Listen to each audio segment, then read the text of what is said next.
아멘. 할렐루야. 오늘도 새벽기도의 자리에서 말씀을 듣고 간절히 기도하심으로 내 안에 계신 주님과 풍성한 교제를 나누시고 주시는 힘과 능력으로 가정과 교회와 일터에서 승리하는 복된 한 날 되시기를 주님의 이름으로 축원합니다. 오늘 말씀의 제목은 하나님이 찾으시는 사람입니다. 하나님이 찾으시는 사람입니다. 오늘 본문은 하나님께서 어떠한 사람을 찾으시는가를 보여주는 말씀입니다. 창세기 24장은 창세기 안에서 한 사건을 가장 자세하게 기록해 놓은 본문입니다. 하지만 화려한 기적이나 극적인 장면이 등장하지는 않습니다. 대신 하나님은 한 사람의 어떤 선택, 태도, 그리고 일상의 순종을 끝까지 따라가면서 자세하게 보여주십니다. 이 이야기의 중심에는 한 사람이 있었습니다. 아브라함도 아니고 약속의 아들 이삭도 아닙니다. 전통적으로는 아브라함의 종이었던 엘리에셀로 보는 경향이 있지만 창세기 24장에는 그 종의 이름이 나오지가 않습니다.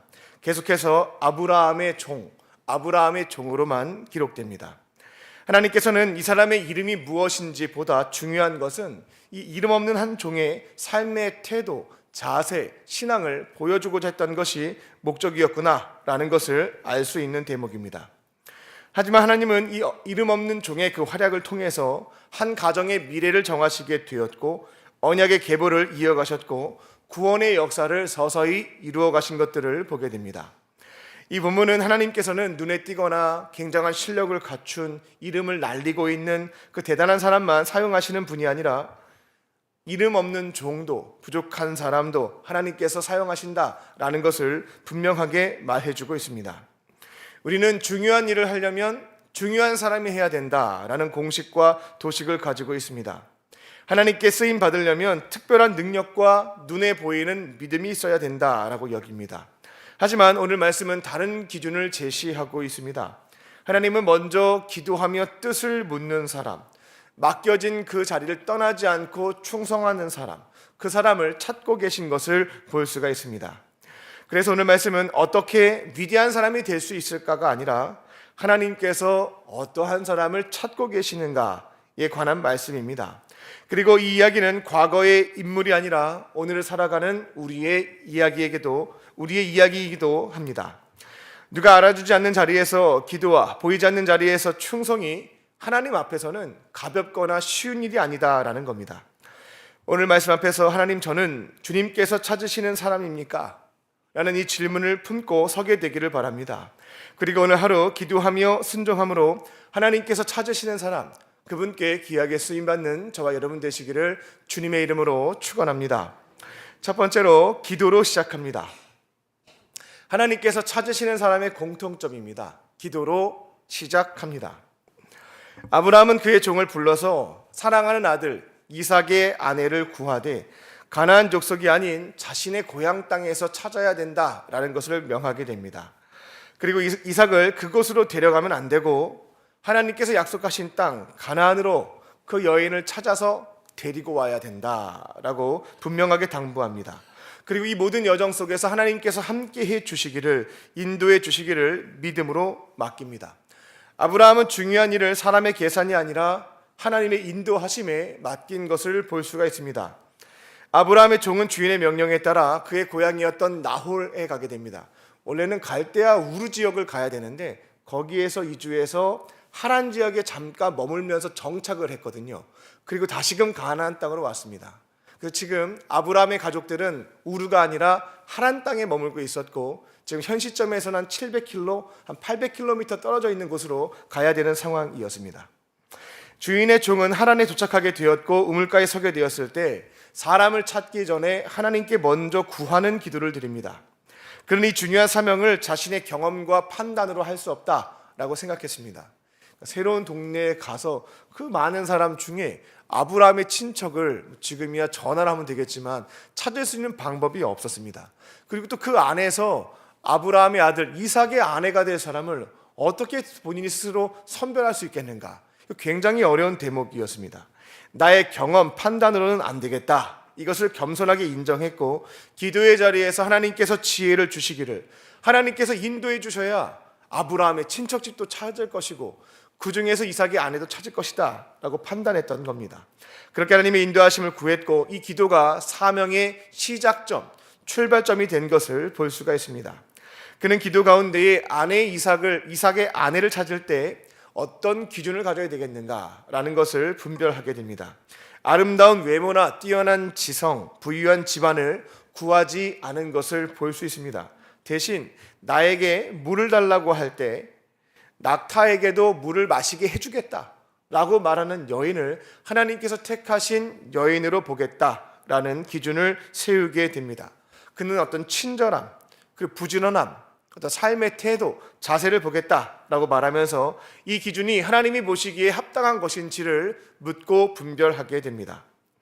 아브라함은 큰 부족의 부족장이었습니다. 예전에 조카 롯을 구하러 갈 때 자신의 딸린 종들 중에서 318명의 사람을 군대로 구성해서 떠나서 전쟁을 치른 적이 있습니다. 그러니까 자신의 목축을 유지하기 위해서 고용하고 있는 용병들, 군인들만 해도 수백 명이었다라는 거거든요.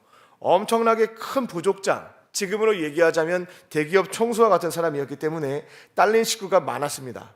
따라서 두 번째 족장이 될 이삭의 아내는 다수의 부족원들을 보살필 수 있는 따뜻한 마음이 필요했다라는 겁니다. 또한 부지런함도 요구가 되었습니다. 사라가 죽은 상황이었기 때문에 알려줄 수 있는 시어머니도 없는 상황이었습니다. 늙은 종은 기도하면서 이삭의 집안 사정을 생각했고 하나님께서 사람을 보실 때 중요하게 여기는 요소, 지금의 상황 이런 것들을 고려해서 기준을 정하게 됩니다. 사람의 외모보다 삶의 자세를 보겠다라고 정한 뒤에 이삭의 아내를 찾기 시작했습니다. 그리고 그는 맡겨진 사명을 끝까지 충성한 것을 볼 수 있습니다. 약 800km를 고대 사회에서 이동했기 때문에 이거는 이제 강도라든지 누구를 만나서 약탈당할 수 있거나 목숨을 잃을 수 있는 상황이어서 긴장 상태로 갔던 거였거든요. 그렇게 힘겹게 하나님 땅에 도착했지만 자신의 피곤함을 고려하지 않은 것을 볼 수 있습니다. 리브가를 찾게 되었고 그 집에 초청을 받게 되었을 때에도 첫 번째 했던 말이 뭐냐면 저 밥 안 먹습니다 라는 거였습니다. 이삭과 리브가의 혼사의 이야기를 하기 전까지, 내게 주어진 일을 다 하기 전까지 내가 쉬거나 먹지 않겠다라고 얘기하게 됩니다. 하나님께 맡겨두었다라고 해서 책임을 회피하는 경향이 있는데 아브라함의 종은 그렇지 않았습니다. 하나님께 인도하심을 구했고 나에게 주어진 것에는 충성을 다한 것을 볼 수가 있습니다. 또한 그의 주인 아브라함이 맡긴 폐물과 선물을 목적대로 그대로 전달하며 자기의 것을 취하지 않았습니다. 전해진 폐물과 옥과 낙타라고 하는 것은 고귀한 물건들이었거든요. 이거 중간에 취한다고 해서 걸릴 것 없었습니다. 하지만 잠시 내 손에 맡겨져 있는 것이지만 이건 주인의 것, 자신은 청지기임을 알았기 때문에 자기가 중간에 착복하지 않았고요, 그대로 다 전달한 것을 볼 수가 있겠습니다. 그리고 모든 일이 이루어졌을 때 그는 그 결과를 역시 나는 잘했어 라고 돌리지 않았습니다.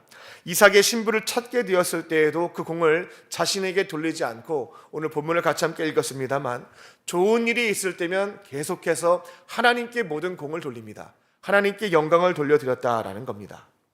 아브라함의 종처럼 우리도 기도로 하루를 시작하며 하나님의 도우심을 구하고 맡겨진 사명의 충성을 다하며 그 결과의 영광을 하나님께 돌려드리는 삶을 살아가게 되실 줄로 믿습니다. 그렇게 하나님께서 찾으시는 한 사람으로 살아가는 저와 여러분 되시기를 주님의 이름으로 축원합니다. 두 번째로, 외모로 판단하지 않습니다. 하나님이 찾으시는 사람의 특징은 겉모습, 그 사람이 취하고 있는 것으로 분별하거나 판단하지 않는다라는 겁니다. 오늘 본문에서 리브가의 오빠인 라반이 등장합니다. 아브라함의 종이 리브가에게 건넨 금 코걸이와 금 팔찌를 유심히 지켜보았다라고 하는 내용을 본문에서 볼 수 있습니다. 그리고 그 종이 끌고 왔던 낙타, 그 당시에는 낙타가 제일 비싼 차라고 보시면 되겠습니다. 그 낙타도 가져온 것도 가만히 봤습니다. 그러니까 이 종이 섬기고 있는 주인 아브라함, 우리 친척인데요, 이 아브라함이 엄청난 부자가 되었구나 라는 것을 단번에 알아볼 수가 있었습니다. 그때부터 라반의 태도가 달라집니다. 부자인 것이 확인이 딱 되자 아브라함의 종을 극진하게 환대하면서 맞이하게 됩니다.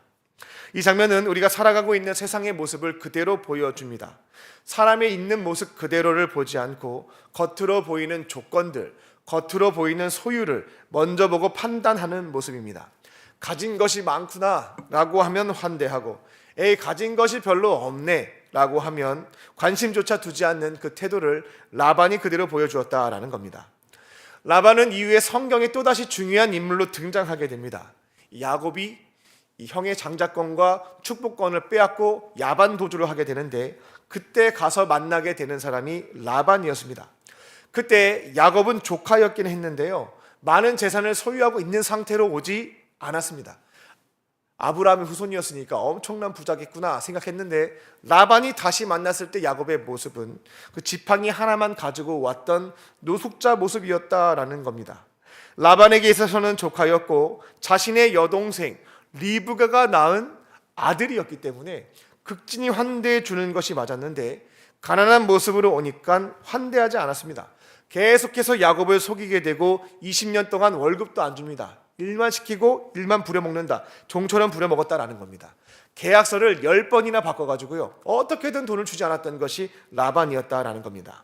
같은 사람이었고 같은 집안이었습니다만 찾아온 사람의 행색이 달라지자 태도가 변했던 것이 라반이었습니다.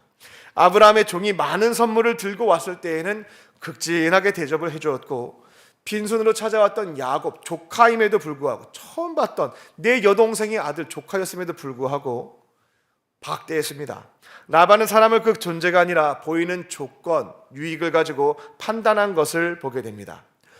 우리는 라반의 제자들이 아닙니다. 예수님의 부르심을 받은 예수님의 제자들, 하나님의 백성들이다라는 겁니다. 우리의 구원자 되시는 예수님은 공생의 기간 동안에 사람을 외모나 조건으로 차별했다라고 하는 것을 복음서에서 찾아볼 수가 없습니다. 오히려 그 반대로 행하신 것 때문에 많은 비난과 공격을 받았습니다. 세리, 죄인들, 병든 자들, 이건 사회에서 지탄받고 밀려났던 사람들, 사회적 약자들이었거든요. 근데 그들과 친구로 삼고 같이 밥 먹고 파티하고 이렇게 하니까 공격을 많이 받았다라는 겁니다. 하지만 예수님은 사람들이 뭐라고 하든지 이 두 가지만 충족이 되면 외모로 차별하지 않았고, 똑같은 사랑으로, 어떻게 보면 더 극진한 사랑으로 섬겨주셨습니다. 자신이 죄인임을 인정하는 사람, 그리고 예수님이 나의 구원자이심을 믿는 사람, 그렇게 찾아온 경우에는 차별이 없었습니다. 자신을 의인이라고 생각하면서 공격했던 바리새인과 사두개인과는 거리를 두셨습니다. 어떠한 죄를 졌다 할지라도 자신이 죄인임을 인정하고 예수님께 도우심을 구했던 사람들은 귀신이 들렸던 성매매 여성이든 한센병 환자든 병이 들었던 배신자였던 세리였던 이스라엘을 지배하고 있었던 로마의 백부장이든 유다인의 회당장이든 사내들인 공회 의원이든 뭐 어느 것도 관계가 없습니다. 그 사람이 갖고 있는 조건이나 소유는 관계없습니다. 한 사람도 예의 없이 사랑으로 품어주셨다라는 겁니다. 오늘 우리 곁에도 다양한 사람들이 있습니다. 아브라함의 종처럼 많은 것을 소유한 사람도 있고요, 야곱처럼 지팡이 하나 들고 찾아오는 사람도 있겠습니다. 세상은 여전히 사람을 조건으로 판단하고 구분하지만 우리는 예수님의 구원받은 사람들, 예수님의 제자로서 그분이 행하셨던 대로 뒤따라 가야 할 줄로 믿습니다. 외모나 소유가 아니라 하나님 앞에 서 있는 한 사람을 있는 모습 그대로 존중하고 사랑하는 것입니다.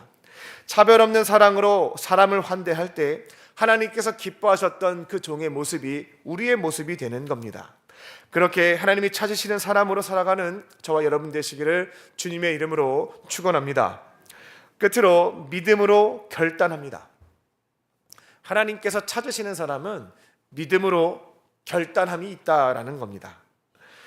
부두엘과 그의 아내 그리고 라반은 아브라함의 종의 이야기를 다 들어봤습니다. 그리고 소중한 딸 리브가의 결혼을 승낙하게 됩니다. 그런데 다음날 아침 예상하지 못한 상황이 벌어지게 됩니다. 아브라함의 종이 며칠 더 유숙하면서 시간을 좀 보내고, 자신들도 어찌되었던 고대 사회에서 800km 가면 이거 못 오는 거잖아요. 한 5, 60년 전만 해도 시집 간다라고 하면 친정이 오기가 쉽지 않았기 때문에 막 눈물도 흘리고 그리워도 하고 했던 것처럼, 고대 사회에서 800km 떨어진 곳으로 갔다라고 하는 것은 죽을 때까지 못 본다라고 보시면 되겠습니다. 그러니까 부모 입장에서는 딸과 시간을 좀 보내야 되겠어요. 근데 아브라함의 종이 다음날 아침에 자기 가겠다고, 리브가 데리고 가겠다 라고 말한 겁니다. 리브가의 가족들에게는 쉽지 않은 결정이었습니다. 사랑하는 딸과 아끼는 여동생을 멀리 떠나야 보내야 됐습니다. 이제 보내게 되면 다시는 만나지 못할 상황이었습니다. 인간적인 마음으로 보게 되면 적어도 며칠 더 있으면서 석별의 정을 나눌 필요가 있었습니다. 그래서 그들은 종에게 한 10일 정도만 더 있고 우리도 좀 마음을 좀 정리하고 시간을 보낸 다음에 내 딸을 보내야 되지 않겠냐고 라고 요청합니다. 근데 청지기는 하나님의 인도하심을 이야기하면서 저 가야 된다고, 오늘 당장 가겠습니다 라고 말한 겁니다. 뜻을 굽히지 않았습니다. 결국 그들은 리브가한테 물어보자, 리브가가 결정한 대로 따르겠다라고 말하게 됩니다. 리브가에게 묻습니다. 내가 이 사람과 오늘 떠나겠냐라는 질문이었습니다. 이 질문 앞에서 리브가는 잠시 유예도 조건도 말하지 않았습니다. 바로 답변하죠. 가겠다고, 오늘 가겠습니다 라고 말합니다. 이 장면을 겉으로 보게 되면 철부지 소녀가 정말 아무것도 모르는구나, 충동적으로 결정 내릴 게 아닌데 라고 판단하실지 모르겠습니다. 하지만 리브가도 알고 있었습니다. 이거 여행 가는 게 아니었거든요. 한 번 떠나게 되면 다시는 돌아올 수 없다라는 것도 알고 있었습니다. 굉장히 중요한 결정이었고 즉흥적인 선택이 아니었다라는 겁니다. 리브가는 어제부터 오늘까지 일어난 일들을 가만히 생각해 봤을 겁니다. 평범한 하루에서 우물에 물을 기르러 갔는데 그곳에서 놀랍게도 우리 먼 친척이었던 아브라함의 종을 만나게 됐습니다. 그리고 그 종이 들려준 이야기를 통해 자신의 가문 속에 여호와 하나님께서 정말 특별한 일을 행하고 계시는구나 라는 것을 듣게 되었습니다. 더 나아가 종이 기도했는데 자신이 딱 부합한 사람으로 첫 만남에서 응답하신 것도 분별하게 됐습니다. 이거는 단순한 우연이 아니다, 정말 여호와 하나님의 인도하심이 맞다라는 것을 확신했다라는 겁니다. 더 놀라웠던 것은 자기가 결정하기 이전에 자신의 오빠와 부모님의 마음이 딱 열려서 데려가겠다고 할 때 데려가십시오 라고 답변한 것도 놀라운 일이었습니다. 리브가는 이 모든 과정을 통해서 이거는 하나님께서 일하시지 않으면 이 모든 것 하나가 이루어질 수 없는 사실이다라는 것을 분별했다라는 겁니다. 그래서 리브가는 믿음으로 결단합니다. 눈앞의 안정과 익숙함을 붙잡기보다 하나님께서 인도하시고 그분께서 역사하시는 자리니까 믿고 따라가면 된다라는 선택을 했다라는 겁니다. 부모의 집을 떠나 한 번도 본 적이 없는 남성이었는데 이삭과의 결혼을 하기로 결단을 내렸다라는 겁니다. 이 한 번의 결정을 통해 리브가는 아브라함 집안의 맏며느리가 되었고 하나님의 언약을 이어가는 역사에 귀한 참여를 하게 되었습니다. 당시에는 평범해 보였던 이 결단이 결국 인류를 구원하기 위한 하나님의 구원의 역사 속에 너무나 중요한 역할을 했다라는 것을 알게 됐습니다. 신앙의 자리에는 언제나 우리 개인적인 결단이라고 하는 것이 필요할 때가 있습니다. 그때마다 이 결정이 편한 선택인지 아니면 하나님의 뜻과 섭리가 있는지를 분별해 봐야 되겠습니다. 그리고 이거는 누가 봐도 빼박이다, 하나님의 손길이 분명하다, 하나님의 역사하심이고 하나님의 인도하심이 맞다 라고 한다면 머뭇거리지 않고 믿음으로 결단해야 할 줄로 믿습니다. 리브가처럼 믿음으로 결단함으로 하나님의 구원 역사에 귀하게 쓰임받는 하나님께서 찾으시는 한 사람 되시기를 주님의 이름으로 축원합니다. 기도하겠습니다. 참 좋으신 하나님, 오늘도 우리에게 소중한 하루를 선물로 주시고 하루의 시작을 세상의 거짓 소리보다 하나님의 생명의 말씀으로 열게 하시니 감사합니다. 오늘 말씀을 통해 하나님께서 찾으시는 사람이 어떠한 사람인지 다시 깨닫게 하시니 감사합니다. 우리의 모든 일의 시작을 기도로 열게 하여 주시고 사람을 조건이나 외모로 판단하지 않으며 하나님의 뜻 앞에서 믿음으로 결단하는 삶을 살게 하여 주시옵소서. 평범해 보이는 우리의 순종을 통해서도 하나님의 역사가 이어지게 하여 주시고 오늘 하루도 주님께서 기쁘게 사용하시는 한 사람으로 살아갈 수 있도록 인도하여 주시옵소서. 오늘 주님의 사랑과 은혜에 감사하며 정성을 다해 예물을 드린 손길이 있습니다. 간절한 마음의 손을 담아 예물을 드리오니 모든 기도에 응답하여 주시고 하늘의 신령한 것과 땅의 기름진 복으로 충만하게 채워 주시옵소서. 이곳에 몸과 마음과 영혼의 질병이 있는 하늘이 있사오니 친히 안수하여 주시고 주의 강선을 비추어 주셔서 모든 고통이 사라지고 회복의 은혜가 임하게 하여 주시옵소서. 모든 영광 주께 돌려드리오며 살아계신 예수님의 이름으로 감사하며 기도 올리옵나이다. 아멘.